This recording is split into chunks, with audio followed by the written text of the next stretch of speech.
লাঠি খেলা দেখছেন, কুষ্টিয়া থেকে এসেছে সম্ভবত এই দলটি।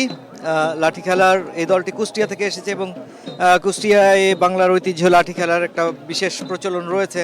আমরা জানি এর আগে যে উৎসব হয়েছিল তখনও আমরা দেখেছিলাম এমনটি। এবং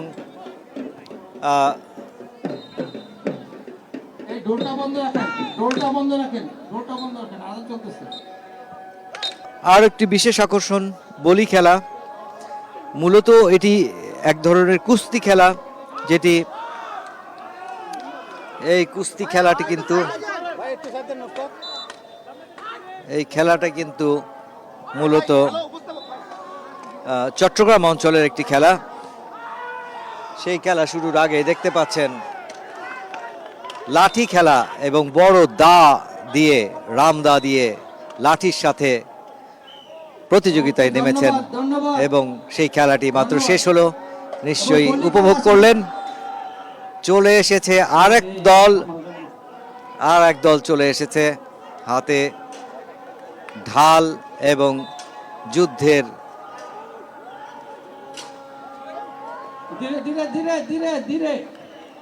একজন আরেকজনকে প্রতিহত করে ফেলেছে। বড় বাঁশের লাঠি নিয়ে এসেছেন একজন, তিনি ঘুরিয়ে ফেলছেন এক হাতে এত বড় মোটা এক বাঁশের লাঠি। নিশ্চয়ই দেখতে পাচ্ছেন এটি সত্যি একটা অসাধারণ দৃশ্যের অবতারণা করেছে এবং সত্যি এটি কঠিন কাজও বটে এবং সেই কঠিন কাজটা করে যাচ্ছেন অবলীলায়, কিন্তু সেই কাজটি করে যাচ্ছেন এই লাঠিয়াল ভাই। তার সঙ্গে একই হাতে দুটো লাঠি নিয়ে ঘোরাচ্ছেন আরও একজন। এবং আমরা দেখতে পাচ্ছি একজন নারী এসেছেন শাড়ি পরিহিত একজন নারী। তিনি কিন্তু দুটো লাঠি একসাথে দুই হাতে দারুণ এক কৌশল দেখাচ্ছেন, দারুণ এক মুহূর্তের অবতারণা করেছেন পল্টন ময়দানে। এই নারী যে খেলাটি দেখালেন এটি সত্যিই অভিভূত করেছেন এইখানে উপস্থিত সকলকে। একজন নারী এবং একজন পুরুষ দুজন কিভাবে লাঠি দিয়ে নিজেদের আত্মরক্ষা এবং প্রতিপক্ষকে ঘায়েল করার কৌশল দেখাচ্ছেন এবং সত্যি একটি মনোমুগ্ধকর দৃশ্যের অবতারণা হয়েছে এই পল্টন ময়দানে।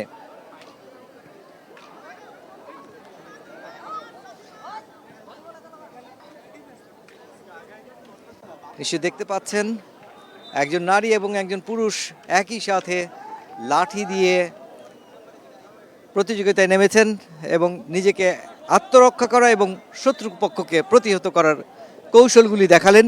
সেই কৌশল নিশ্চয়ই সকলে উপভোগ করেছেন। পল্টন ময়দান এক উৎসব মুখর পরিবেশে আরও দুজন লাঠিয়াল এসছেন, তারা লাঠি নিয়ে তাদের কৌশল উপস্থাপন করছেন।